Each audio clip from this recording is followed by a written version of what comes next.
ప్రాప్తురాలా, నీకు శుభము, ప్రభువు నీకు తోడైయున్నాడు. మరియా, భయపడకుము, నీవు దేవుని వలన కృప పొందితివి.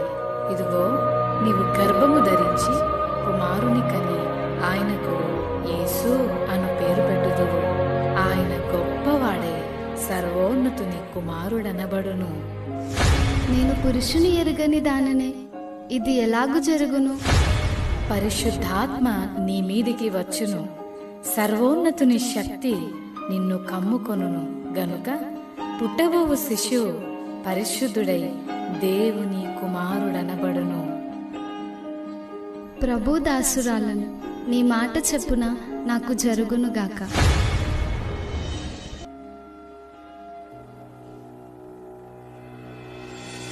ఆమె భర్త అయిన యోసేపు నీతిమంతుడై ఉండి ఆమెను అవమానపరచునొల్లక రహస్యముగా ఆమెను విడనాడనుద్దేశించాను. అతడు ఈ సంగతులను గూర్చి ఆలోచన చేయుచుండగా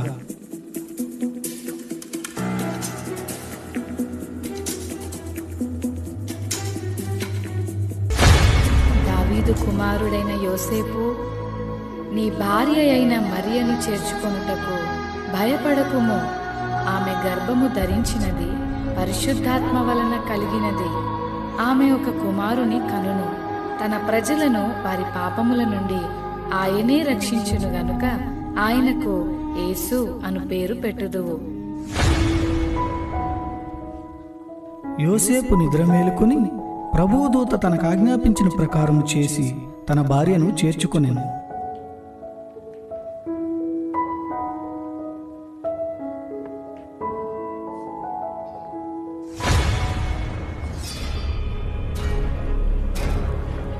ఇందు మూలముగా 50 మంది ప్రజలకు తెలియజేయమనగా, ప్రజా సంఖ్య రాయవలనని కైసర్ ఆగుస్తు నిర్ణయించడం వలన ప్రజలంతా తమ తమ స్వగ్రామాలకు వెళ్లి ప్రజా సంఖ్య రాయించుకోవాల్సిందిగా తెలియజేయడమైనది. అహో!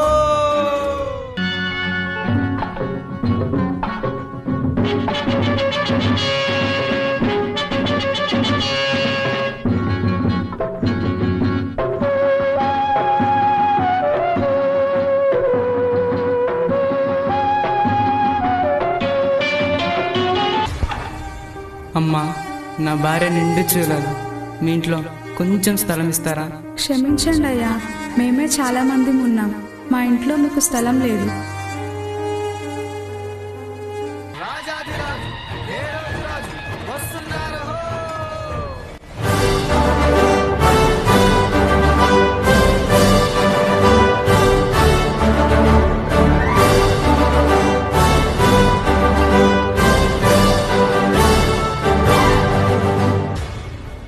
రాజైన హేరోదు దినములలో యూదా దేశపు బెత్లెహేములో యేసు పుట్టిన పిమ్మట, ఇదిగో, తూర్పు దేశ జ్ఞానులు యెరూషలేముకు వచ్చి, యూదుల రాజుగా పుట్టినవాడు ఎక్కడా?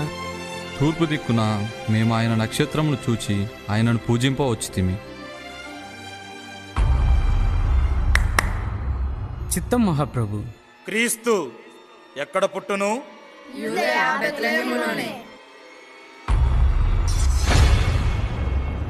సరే, మీరు వెళ్ళి ఆ శిశువు విషయమై జాగ్రత్తగా తెలుసుకొనగానే నేను వచ్చి ఆయనను పూజించినట్లు నాకు వర్తమానము తెండి.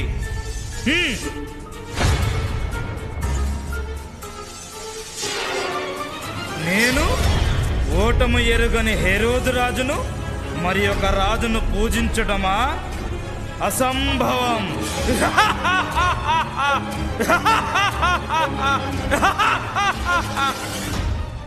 ఆ దేశంలో కొందరు గొర్రెల కాపరులు పొలంలో ఉండి రాత్రివేళ తమ మందను కాచుకొనిచుండగా,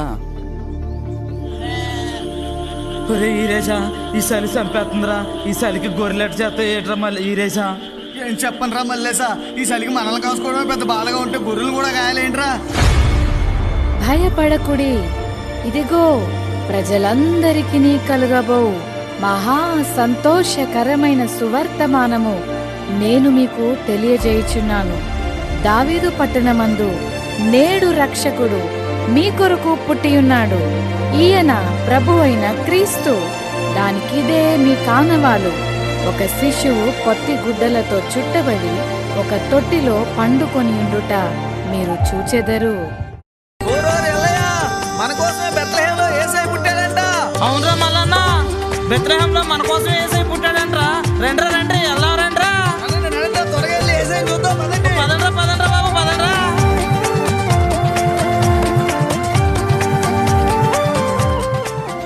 ఎక్కడికి వెళ్తున్నారు? అదే నాన్న, బెత్లెహేంలో మన రక్షకుడైన యేసయ్య పుట్టాడంట. అమ్మా అమ్మా, ఆ యేసయ్య నాకు కూడా చూపించవా? తప్పకుండా చూపిస్తాను, పద వెళ్దాము.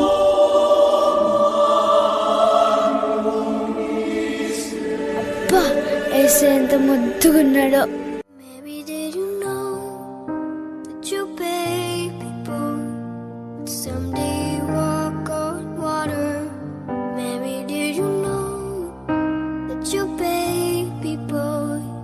Save our sons and daughters. Did you know that your baby boy is come to make you new?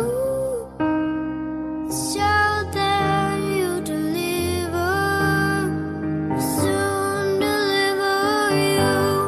చూశారు కదా మిత్రులారా, చీకటి లోకంలో పాపమనే బంధకాలతో అపవాది చేతుల్లో బందీలుగా ఉన్న ప్రతి మానవుని రక్షించుటకు దేవాతి దేవుడు ఈ లోకానికి ఎన్నో గ్రహాలు, ఖండాలు, దేశాలు దాటుకుంటూ పాపంలో కూరుకుపోయిన నిన్ను రక్షించడానికి తన ఏకైక ప్రియ కుమారుడైన యేసయ్యను మానవునిగా ఈ భూమిపై నీ కొరకు పంపాడు.